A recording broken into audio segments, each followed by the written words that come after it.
Your Holinesses, Most Venerables, Your Royal Highnesses, Excellencies, ladies and gentlemen, Namaste.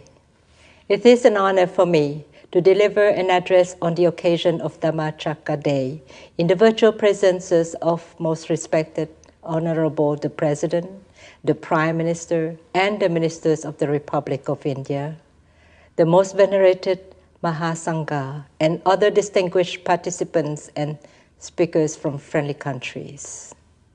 This opportunity to partake in such a significant event that is held at the Presidential Palace of India is truly an exceptional one. Cambodia's shared culture, religion, history, trade, and people-to-people relations with India has existed for over a millennium. This has made both countries and people the oldest and closest friends as well as long-term partners. Allow me to also express my sincere gratitude to Venerable Dr. Dhamma Preah, Secretary General of the International Buddhist Confederation, for inviting me to speak today at this sacred day of all followers of Buddha Dhamma around the world. I congratulate the IBC and its leadership for the wonderful organizations of this event, especially during these unprecedented and difficult times. Your efforts must be commended, not only for being a commemoration of the historical events during Buddha's first sermon, but especially because it is a timely call for Buddhist wisdom and values in responses to the fundamental questions and needs of the current global crisis. Buddhism has always had a prominent place in the ancient and contemporary history of my country. Cambodian society continues to be largely Buddhist, with Buddhism constitutionally the religion of the state. The Kingdom of Cambodia is ready to make further contributions to the noble cause of Buddhism in promoting humanism and global cooperation in order to better respond to the crisis that our world is facing. Your Holinesses, Most Venerables, Excellencies, for thousands of years, humankind has made considerable progress, yet much of this progress has been contradictory in terms of human affairs. We humans have also made matters worse both by what we have done through economy, technology, religion, and by what we have failed to do for the sustainable ecosystems and against the existential risk of humanity. We live today in an age where values and ideologies we once thought were irreversible have proven to be otherwise. What is happening now resembles a new world disorder with almost no remedy in sight. A rivalry between great powers returns with unprecedented specters of war haunting this already troubled world. The threats of COVID contamination, cyberspace, and technological disruptions continue to grow, as do violence, racism, poverty, hunger, and systemic destructions of the planet. At the national level, domestic political consequences of slowing growth compromise peace, prosperity, and freedom. Our failures today are the consequences of our model of development, which is based on rampant consumptions, frantic pursuit, and accumulations of wealth and power, desires, and pleasures. These have been responsible for today's global upheaval. We thus need to think seriously and urgently on this vital issue. This flaw in development that has caused a harmful imbalance of growth to the detriment of civilizations. Otherwise, development itself will have no value or meaning. Humanity will continue living an uncertain existence and face the same problems using the same systems, methods, and thoughts to solve them, and only being content with what is available as short-term solutions.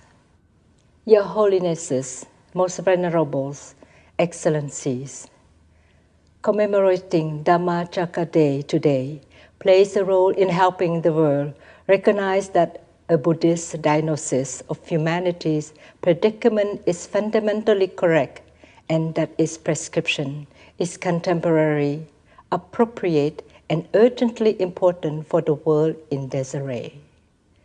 As Buddha said, life is dukkha, suffering or pain, which are about unfulfilled desire, or unsatisfactoriness, which is a question of passions and emotions. Therefore, the crises we are faced with are not simply economical, ecological, or technological. They are first and foremost the crisis of and caused by or wishful thinking, uncontrolled passions and emotion, and excessive desire.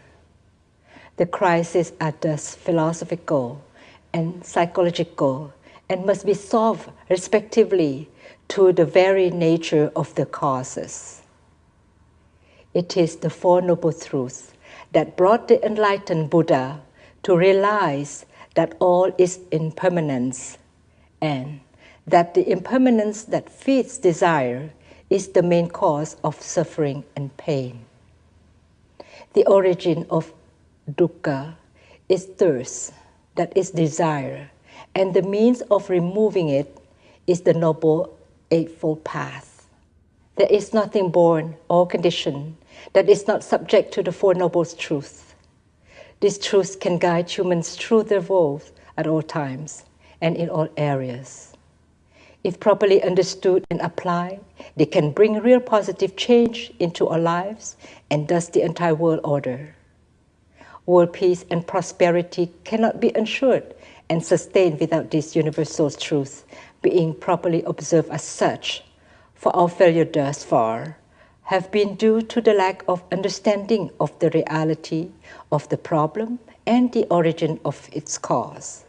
However, Buddhism cannot be an inspiring spiritual force for global peace and prosperity without all its Buddhist leaders and practitioners reaching a common devotion to preserve the origin Dhamma and to share the universal truth with all sentient beings and turn dukkha in the world, both individually and collectively, into sukha.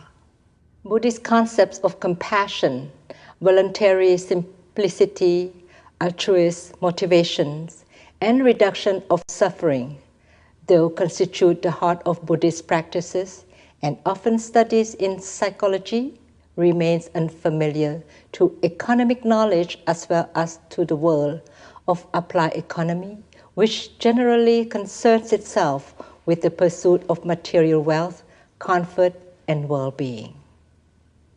However, despite being two divergent topics, the economy and Buddhism have one important thing in common. They are designed to promote and achieve the human sukha or happiness. It is therefore imperative to study and promote the possibilities of reconciling happiness based on materialistic values of modern society with happiness based on Buddhist values.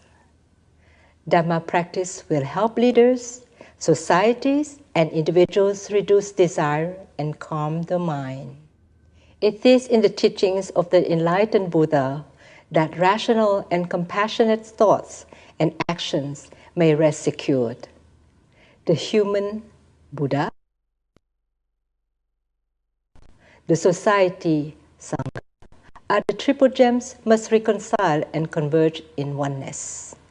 Your Holinesses, most venerables, excellencies, I strongly believe that the successful commemoration of Dhamma Chakka Day today is an occasion to bring together and strengthen Buddhism in all its varying forms and traditions for the sake of more sustainable and peaceful world and for the serenity of humanity. In closing my speech, may I pray to the Buddha for the good health and longevity and success of all the distinguished participants, speakers, and organizers of this event, and for the continued success of the International Buddhist Confederation in carrying out noble and altruistic contribution to the propagation of the teaching of Buddha, for unity among all Buddhist traditions, as well as for peaceful and harmonious world. May the Lord Buddha bless our beautiful world with longevity, health, and happiness. My best wishes to the internal friendship between our respective countries and people of India and Cambodia. Thank you very much for your kind attention. Yours in Dhamma.